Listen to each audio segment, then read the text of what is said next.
right. Hi, everyone. My name is Ashley Little from Wholesaling Out of the Box, and today I'm joined by Sean Bowen and Samantha Johannes, or Sammy Joe. We're here to discuss Chapter 3 of Who Not How by Dan Sullivan and Dr. Benjamin Hardy. Throughout this book, you learn how to shift your perspective from how can I do this to who can do this for me. Making this shift involves retraining yourself and your brain to stop limiting your potential based on what you can do on your own and instead focus on the infinite and endless connections between you or yourself and other people, as well as the limitless transformation possible throughout those connections. So step one of this shift is definitely reading this book and thinking about how to apply it to your own life. And so, Sean, do you want to do a little intro and tell us the title of the chapter before Sammy Joe goes over the takeaways? Yeah, it's find who's for all aspects of your life. And I think Sean is actually really good at this. So he'll talk more about it later, but finding the who in his life, like personally, he's really good at. So, but Sammy Joe, why don't you go ahead and tell us about some of the takeaways? Yeah, I mean, very clearly stated, it's your potential is virtually limitless when you stop asking how, like, how am I going to do it? And start asking who should I bring on? Who should I have assist me with this? When you ask who, you can create results 10 times or even 100 times faster than if you ask how. You can apply who, not how, both personally and professionally. A lot of times you hear your network is your net worth. The people that you know that you already can reach from, who can kind of teach you, give you the cliff notes, for lack of a better term, or kind of get you somewhere quicker than if you were to have dig down and do it all yourself. And you can free up thousands of future hours by finding those who's. And again, having that network is an easy pool of people to choose from. I have a group of friends from college. One's going to law school. I'm here in real estate. One is in the medical field. One is in the political field. And we work so well as a group of friends because we just pull from each other in so many different ways when needed. I free up a lot of time just asking someone rather than me having to research myself, because I can dive deep sometimes. And that by freeing up yourself from hows, you'll have a reborn sense of purpose and clarity. You'll feel like you've been given another life to live. Sorry. One of those friends that I was speaking about is like FaceTiming me. Okay, great. One of those things about having a Mac, right? It always at the worst time. Always. It's ridiculous. But yes, and I'm new to the Mac world, so it's crazy. But either way, just freeing up your time. Sean said earlier, and I'm sure he's going to hit on it again. When you can free up that time and be more efficient, find out where you can be most efficient and where your time is most valuable, and then giving that to the other people who you're going to bring in to help. And Sean, if you want to take it away. Yeah. So this is a big one. Just finding who for all aspects of your life. Oh my gosh. So whether it be for business, whether it be for personal, it doesn't matter. This has been one of those things that, like Ashley said, I've always been good at, right? So making a network is hard, right? For the network you want to be in. So that's going to change. Obviously, Sammy, you said about net worth, right? So we're in real estate. I want to know attorneys. I want to know contractors. I want to know title agencies, title clerks, title people in general, examiners. I want to know inspectors. I want to know all of them, right? Because I want to be able to pick up a phone, ask a question, and not spend hours trying to research it, right? So that's what we've done over the years, or I've done specifically over the years, and now we're making those connections available to different people in our networks. I mean, we were talking about something with rehabs the other day, and somebody called me and was like, hey, do you know a roofer? Yeah, here's 2 different numbers. Call this guy. Hey, Sean, I got a question about an attorney question. What kind of attorney? You want to deal with real estate? You want to deal with lawsuits? You want to deal with commercial? Like, what do you want to deal with, right? Like, and there's so many ways of handling this. So let's go back into this and say every 90 days, you can free up your time, energy, and focus by getting who's to support your ambitions in all aspects of your life. So always think about things you can give to other people, even if you know you can't give them up right away. Quarterly reviews. What did you do well and what didn't you do well last quarter? And the other piece of this is, what do you need to improve the next quarter? And this is good with us because we always talk about 90-day cycles, right? From campaigns to performance to closings, all of that is typically in a 90-day cycle. So break these down into small monthly, weekly reviews if you can. And even if it's just a quick 2 or 3 sentence summary on how things went and what things could be done to improve. So you remember when it's time for the next review, what has to be done and like what needs to be changed. I want to go back to it for just a hot second on the example of a type of who, right? So even me and our team as mentoring other people in wholesaling out of the box, there are different pieces of that I don't talk to anymore because it's not me.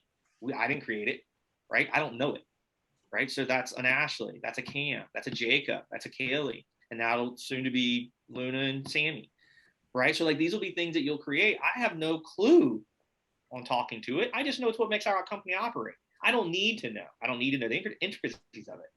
But I've gone to many mentors in the past and paid thousands of dollars to go in and get tons of information or even one little snippet, right? One of our last mentors I went to, we paid like $5,000 for. And the main thing we got out of that was business development meetings. That was worth in entirety $5,000 if I didn't get anything else out of it. We got a few little things, but it was this business development meeting that allowed our company to meet every 2 weeks and have a deep dive of, not a deep dive, but like an overview about what's going on and what we want to grow into. Mm-hmm. I mean, it's a game changer. Yeah. Game changer. And like, for example, the business development meeting that we're having tomorrow is the end of the quarter. So this will be our quarterly review where we look at our goals that we made back in June, see where we're at with those, how we did, what we need to improve to be able to make those better, and then look to the goals that we set. Because at the end of every year, we set like, okay, this is what my goal is in my aspect of the company or for the company as a whole for the year. And this is the goal for the individual quarters. So this one, we're going to look ahead and see what are our goals for next quarter. What did we say they were going to be at the beginning of the year? How has that changed? What on my focus needs to shift so that I can make sure I hit these goals and things like that. And so that's like it's a huge thing for what we're doing. And we make sure to always have that just so that we can keep on track. Yeah, it's easy, really easy. For those that are listening and you're just getting started as a company, just know that it is going to be something that you have to do. It turns into almost like a weekly, right? We have our weekly huddle calls. We have our, so me and Ashley have our level 10 call, and then acquisitions, the rest of the operating company has their calls, dispositions with marketing. Like everybody has their own calls weekly because you don't want things to slip through the crack. If you're only looking at things on a quarter, you're going to lose a lot. Not only are you going to lose a lot of time, but you're going to lose a lot of money because you can't fix something if you wait 3-4 months to talk about it, right? I mean, that's a massive amount of time in between. I mean, look at the stuff we deal with just on a weekly, and if we didn't talk about it, right? So like files falling apart, not having correct things, not knowing this, not knowing that, like all of that is a must. So for those that are listening to this, start thinking about your time frame and your cycle. It's almost kind of like the traction point of every 90 days to try to find a who to do, like to get it done, like get that thing done. How is it done? They do it. Who's the person to help you get there, right? So think about that because it's every 90 days is cycling through something, whether it be a campaign, whether it be a marketing source, whatever it is. 90 days is typically about the time frame it takes for it to happen. So that's something that I think is a big takeaway from this chapter. On top of the aspect, just like the who's and the aspects. Yeah. Well, and not just on that 90-day cycle, like Sean said, you need to be on top of things more regularly too. So something I did when I first started at Full Circle, and I don't always do these anymore, I'm not as good about it, but I still do them sometimes, is like this weekly review sheet. And guys, I put a freebie on the website that is the exact one I use. So obviously it's very helpful. So go ahead and download that. Like I said, it's free. And that is all about looking at, okay, what did I do well this week? what did I accomplish this week? That's a big one. What did I not get done that I was hoping to get done? What was my biggest success? And what was my biggest failure, or what do I think needs to change moving forward?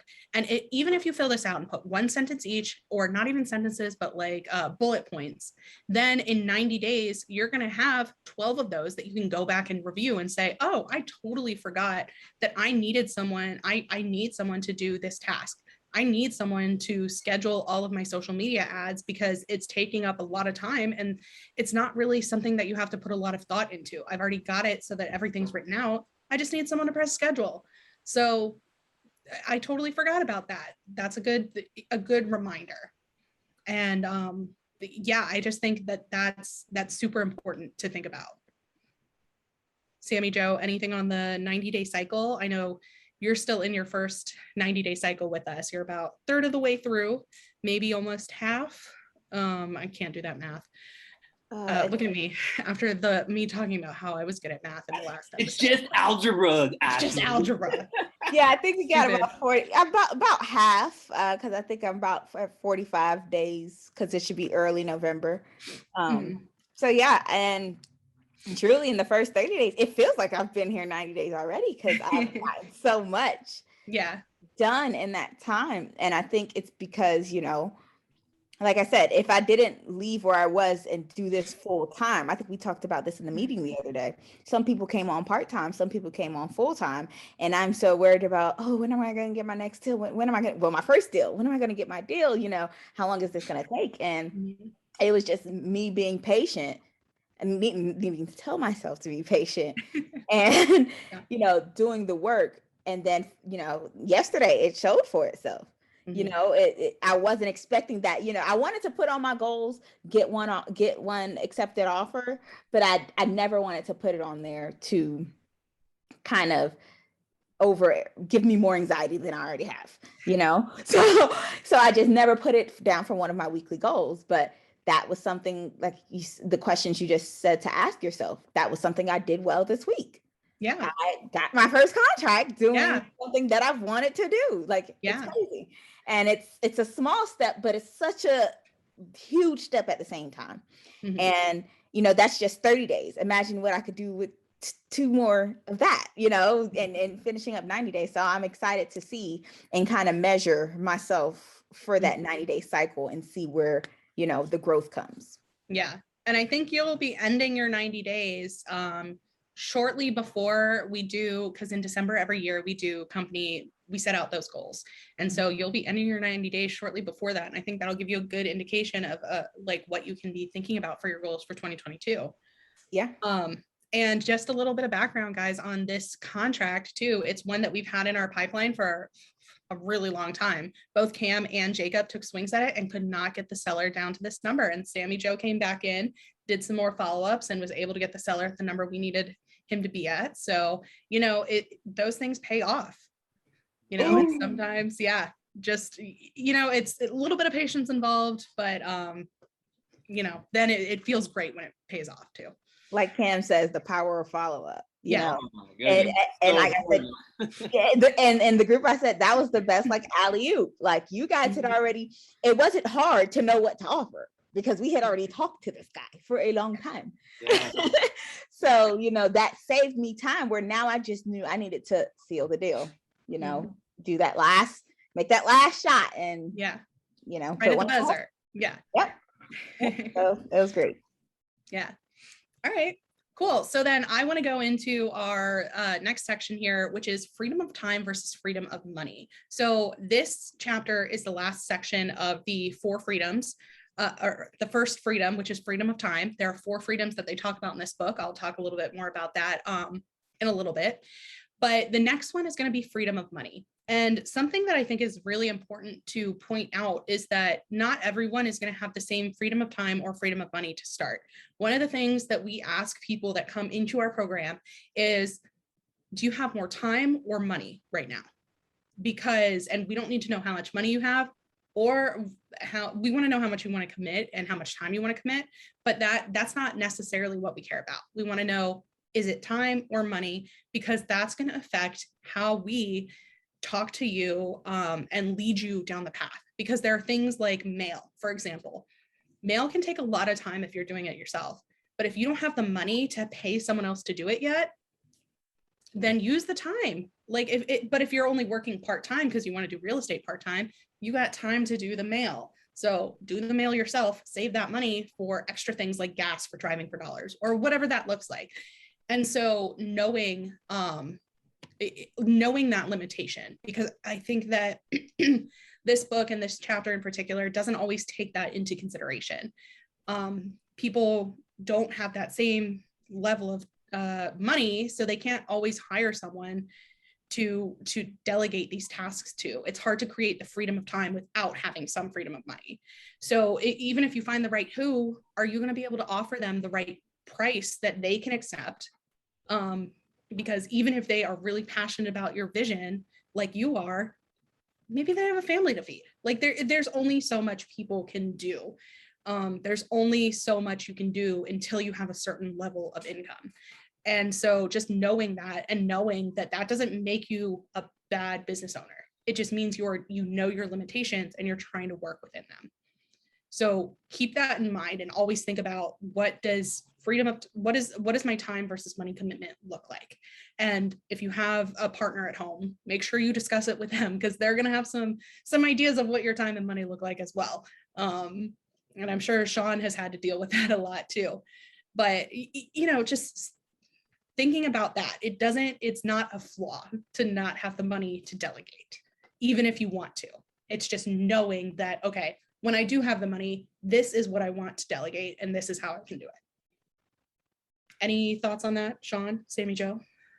No, this is all part of being a business owner. When you guys that are listening to this and you're trying to understand in the beginning, like, I don't have the money. Well, if you don't have the money and you don't have time, you need to find one or the other, or else you cannot do this business, right? So when people say, like, I don't have time, let's talk about that. How much time did you spend watching TV this week, right? How much time, like, you have to, let's say you have a family, you got to commit so much time with family as far as spending time, doing things with them, right? And then you have personal time, and then you have to do that from a clock standpoint, right? So time blocking is a big part of this. So in the beginning, I didn't have the money. I definitely had time, right? Because I had to take time away from other things. And I think it's funny because people talk about, oh, I spent, it's Sunday football. I'm like, how many hours you spend doing that shit, right? How many hours do you spend Netflix binging? How many times do you, go on? Like, I get some of these things, or to let yourself reset, but people just don't realize how much time they're wasting on things that if they really want to do this business, there is abundance of time that they are wasting doing other things that they need to redirect their time to do. So think about that when you guys are listening to this replay. Is what is it that you can take out of your schedule that's not benefiting you, right? What is it benefiting you taking 2, 3, 4 hours of watching Netflix, right? Is it helping you at all? If you're spending time going out and it's like a diet. I hate to say about diet because that's like the most easiest thing to talk about, but like, if you're eating shit for food and then you're talking about not losing weight, that's on you. So it's the same thing for the real estate business. Do you really want this business? Well, then you're going to figure out where the time is. And again, if you don't have the money, you have to find the time. So what's their best use of your time, right? Driving for dollars, going to meetings and networking that don't cost anything, like taking that and then turning it into something that actually makes you money inside of this business is the part about really delegating your time. I mean, not delegating, being aware of your time. So like shifting, it's a mind shift, just like it's a time shift, right? So for those people that say that they don't have the time, I bet you if we sat on a phone for 30 minutes, I could find 5, if not 6 hours of your day that you could commit to do something else. You just choose not to, right? That's the difference. That's the difference between somebody that wants the business and talks about the business.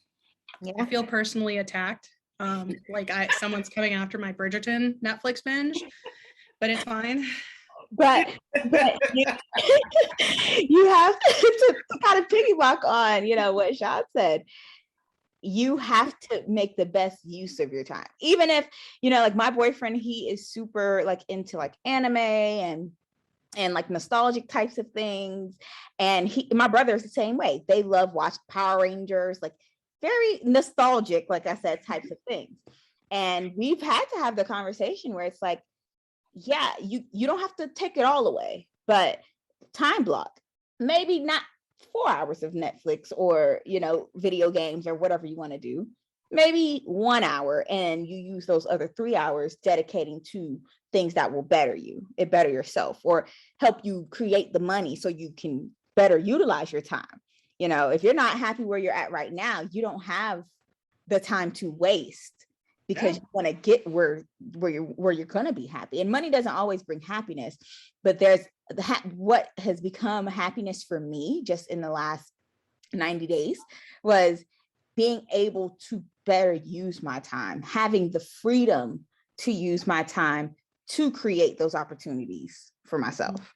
So people have to realize that and take accountability for that. I like how Ashley's like, I feel attacked. But Ashley, you use a lot of your time well, and enjoy that. Yeah, but sometimes I'm like, like last night was one of those nights where I didn't do anything. I literally sat in front of Netflix for like 4 hours, and was like, I just want to watch TV. That's a reset. So I know, but it felt very pointed. That's a reset. So when I say that is, I think a lot of people go into this like binging of TV, right? Because they got something they like to watch. But why not shift what you're watching, right? So like, yeah, that's your TV show you like to watch. It's your reset button. It's like the mindless. It's fun, like whatever, right? But for those people that are going to try to start this business ground zero and they don't know anything, that should be like a YouTube binge of like YouTube University, right? For those talking about wholesaling. So what's wholesaling? What is it? What do I do? How do I do it? Like they should be watching the shit out of YouTube on those videos, not binge watching a TV show, right? But that's what I'm saying. The difference is like you got to understand where you're at and what you're trying to do. And that's why I tell people that was a shift for me. Because my big thing is surfing, jujitsu, and then all the time, anytime, is I want to spend time with my wife. Right? So like if she's not around, what am I doing? That was like how the Sunday strategy session came up. I was bored and I wanted to talk about real estate because she was out of town. So I was like, I'm just going to go live over here and see what happens. And that turned into something great. You know what I mean? We've had people do business out of that. We've done business with people out of that. So it's just shifting your mindset into what your time is and time value of money. Totally. So I think that's great. Great talk for sure. Freedom of time, freedom of money. Yeah. And also thinking too, like I'm the type of person that I cannot work in silence. So sometimes like I just turn the TV on or turn an audiobook or a podcast or something on. And I know Sean talks about how it's hard for him to multitask, but my brain just cannot compute the silence. So I need. Oh, wait a minute. It's not, you can't multitask. It's not a real thing. Okay. Like, Sean says that. I disagree. But, whatever. It's fine. You're clicking in and out. Now, if it's mindless and it's just music in the background, that's great. Then I'm just too simple because it jacks my brain up and I can't do that and that at the same time. Let's just keep it simple. I can't do it, right? But I'm saying like I know multitasking is bullshit because you talk to a scientist, they're like, hey man, you can't really do that because your brain can only focus on one thing. You can't click in and click out, we keep talking about this every time you hit me with this. I know. That's and that's gas lady. There are things like if I'm trying to write something, I can't have anything with words in the background. So I have to have like if I have to switch to like soundtrack music. But if it's something that I'm doing flow wise or just working on in the system, things like that I need words because I don't know why. It just helps my brain. And so I feel like multitasking is real. Just whatever, it's fine. But agree to disagree. I'm gonna like be right in the middle for this. Right. Because I'm similar. I like to have background noise, but I agree with Sean in the fact that like I can't, focus and like type something up while also actively listening to like a podcast or something like that. So I'm gonna just stay in the middle here. It's like my wife turning the TV on trying to talk to me. It's like it's not happening. I gotta turn it off or mute it. Like I just can't do it. Yeah. Sean, you're not listening? No, did you see TV on? That's just a guy thing. I don't know. That's a guy thing, maybe. Yeah, I was gonna say I can do that. That's that's the best part about watching TV is talking to someone about it in the moment. Yeah. Yeah. Okay, just real quick before we sign off here, Sammy Joe said something both last episode on Who Not How and this one, and it's your net worth is your network, or your network is your measured, your net worth is measured by your network. And I think that's a really important thing to think about as we move forward from this freedom of time into freedom of money. I think it makes things easier. We have someone that we work with a lot who has spoken at various events with us that said real estate is a relationship business. And she may not have been the first person to say it, but she's the first person I heard say it. And it's really stuck with me that it's a relationship business. You and your network is important. You cannot do this alone. You don't try to recreate the wheel if you can avoid it.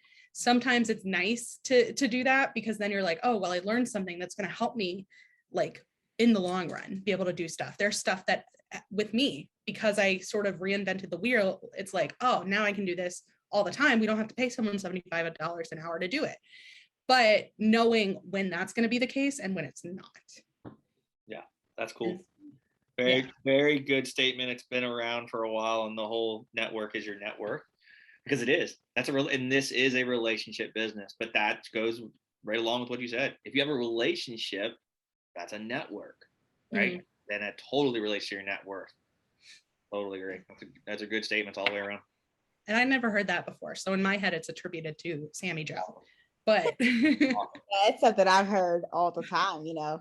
I think pop culture for me is what presented it. Like I listen to all kinds of music, but particularly rap, and even just like LinkedIn. When I was in high school, I was in a marketing group called DECA, if you guys have ever heard. Oh yeah.